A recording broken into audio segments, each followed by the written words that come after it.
అది ఇలా ఇవ్వండి. బాబు నువ్వు వెళ్ళి కొబ్బరికాయలు తీసుకురా నాయనా. అలాగేనండి. అమ్మా ఆ పూలు అక్కడ పెట్టండి. ఇవ్వండి. ఏంటి బావా నువ్వు అనేది? అవును బావా, నాకు ఈ పెళ్లి సరిపడదు. నీ చెల్లెలకి వేరే సంబంధం చూసుకో. నీకేమన్నా మతిపోయిందా? ఏం మాట్లాడుతున్నావో తెలిసే మాట్లాడుతున్నావా? అయినా నా చెల్లికొచ్చిన లోటేంటి? నా కాబోయే భార్య నా కుటుంబంలో ఐకమత్యం పెంచుతుంది అనుకున్నాను, కానీ పెళ్లికి ముందే నా తమ్ముళ్ళని నా నుంచి విడదీయడానికి ప్రయత్నిస్తుంది అనుకోలేదు.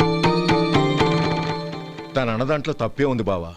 ఏ అమ్మాయి అయినా పెళ్ళైన తర్వాత తన భర్తతో సంతోషంగా ఉండాలని కోరుకుంటుంది. అయినా నీ తమ్ముళ్ళని హాస్టల్లో చేర్పిద్దామంది కానీ నడి రోడ్లో వదిలేద్దాం అనలేదుగా. నా నుంచి వేరు చేయాలనే ఆలోచన వచ్చాక అది హాస్టల్ అయినా నడి రోడ్డైనా ఒకటే బావా. బావా తొందరపడుతున్నావు. నీకేమీ లేకపోయినా నా చెల్లెల్ని ఇష్టపడిందని నువ్వు సుఖంగా బతకటం కోసం నేను ఎన్ని ఏర్పాట్లు చేశాను తెలుసా? 50 ఎకరాల పంట పొలాన్ని నీ పేరు రాసి రెడీగా ఉంచాను. ఈ ఇల్లు కూడా నా చెల్లెలి పేరు రాశాను. నా తమ్ముళ్ళని నా నుంచి దూరం చేసే ఏ ఆస్తి నాకు అక్కర్లేదు. బావా ఊరందరినీ పిలిచాను, నిశ్చితార్థానికి ఏర్పాట్లు చేశాను. పెద్దలందరూ వచ్చి కూర్చున్నారు. ఇప్పుడు అర్ధంతరంగా నిశ్చితార్థం ఆగిపోతే నా చెల్లెలి జీవితం ఏమైపోతుందో ఒక్కసారి ఆలోచించు. అందుకే బావా నిశ్చితార్థానికి ముందే ఈ నిర్ణయం తీసుకున్నాను. దయచేసి నన్ను వదిలే. బావా నా చెల్లెలు నీ పైన మోసుబడిందని నీకు మిల్లులో పనిచ్చి నెల నెలా జీతం ఇస్తున్నాను. మమ్మల్ని కాదని ఎలా బతకగలవో ఒక్కసారి ఆలోచించు. బావా గడ్డి తిని పశువులు కూడా బతుకుతాయి, కానీ జీవించడానికి మమతానురాగాలు కావాలి. నేను జీవించడానికి ఇష్టపడతాను. బతకడానికి ఎన్నో మార్గాలున్నాయి. వస్తాను. గోపాలం ఒక్క మాట గుర్తుంచుకో.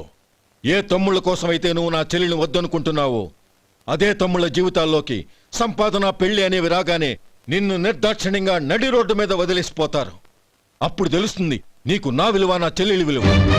చూడు లక్ష్మీపతి, ఏ రోజైతే ఈ ప్రపంచమంతా ఉదయించే సూర్యుడి కోసం పడమటి వైపుకు తిరిగి ఎదురు చూస్తుందో ఆ రోజు నీ కోరిక నెరవేరుతుంది. ఓహో, అంత గొప్పవాళ్ళ నీ తమ్ముళ్ళు? గొప్పవాళ్ళు కాదు, సామాన్యులు. అందుకే నాకంత ధైర్యం.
కన్నా చిన్నదండి, 3 చొక్కాలే అవుతాయి.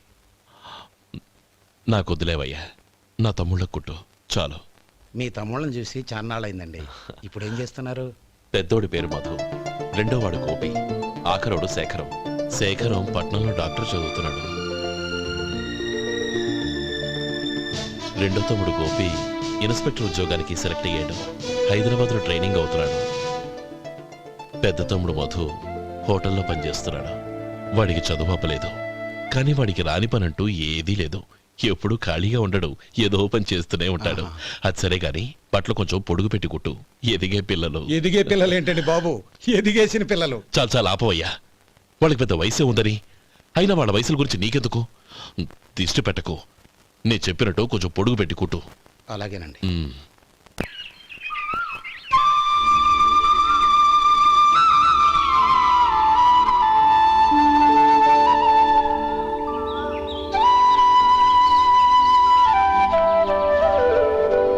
ఒరేయ్ గణపతి, నిన్నేరా? పండక్కి నీ కూతురు అల్లుడు వచ్చారా? చెవిటి వెదవని చెవిటి వెదవ, వీడికి ఏమన్నా వినిపించి తావదు. నానమ్మా, ఆ వెళ్ళేది గణపతి కాదే, పెరుగమ్ముకునే మంగ. అవునా? నెత్తి మీద ఒక కొండెట్టుకొని చావచ్చు కదా. నువ్వు కళ్ళజోడు పెట్టుకోవచ్చుగా. ఏరా, కళ్ళ జోడు పెట్టుకోకపోతే నాకు కనపడదు అనుకుంటున్నావా? ఆ. అంటే నాకు వయసు అయిపోయిందని దెప్పి పడుతున్నావన్నమాట. ఇందులో దెప్పడానికే ఉంది. నువ్వేమన్నా పడుచుదానివా? 30 ఏళ్ల కిందట నేను పడుచుదాన్ని. అదే అదే మరి చెప్పు. వదులు, నేను కూర్చోగలను. సరే సర్లే, నీతో నాకు గొడవ ఎందుకు కానీ. తమ్ముళ్ళేరి?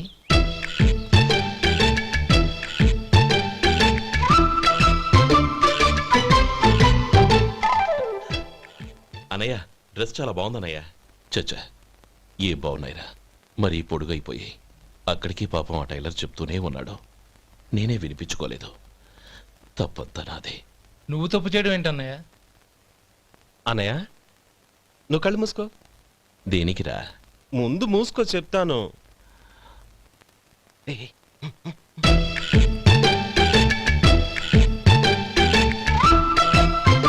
అనయ్య, ఇప్పుడు చూడు. ఇది లేటెస్ట్ స్టైల్ అన్నయ్య. అవునన్నయ్య. సరే, అమ్మా నాన్నలకి దండం పెట్టుకుని బొట్టుంచుకోండి. అలాగే అలాగే. అన్నయ్య.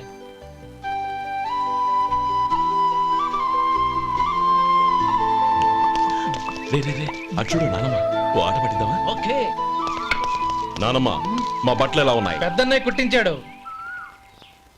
ఏంట్రా, వాడికి ఏమన్నా మతిపోయిందా? ఇంత కురసగా కుట్టించాడేంటి? ఎదిగే పిల్లలకి కథ పొడుగు పెట్టి కుట్టించొచ్చుగా. ఏమైందిరా? ఇప్పుడు చూడు.